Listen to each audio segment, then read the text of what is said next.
Probably we have Pakchi friend in our class.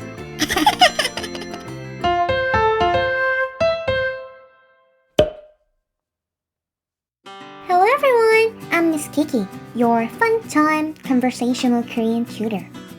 Today is day 3, Pakchi out of Chi series. Let's get started.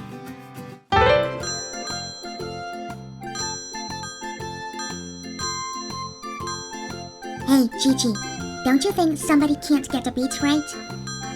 Who? Oh, I can tell. Probably we have Pakchi friend in our class. When someone can't get the beat right, you call it Pakchi.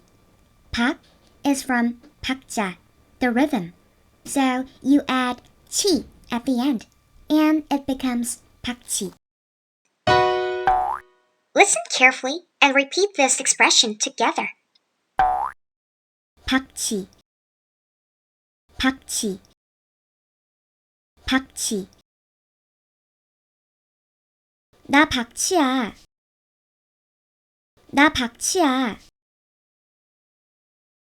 너 박치야? 너 박치야? Good job. Now, let's use this expression in real-life examples. 내가 박치라서 박자에 관련한 모든 게 정말 어려워. 춤추기, 노래하기, 심지어 악기 연주까지 모두 다. Today, you learned the word 박치. Don't miss the other Chi series in the next videos. And if you like this video, please hit the like button and subscribe to Miss Kiki's channel so we can meet every Wednesday and Saturday. Thanks for watching. Bye!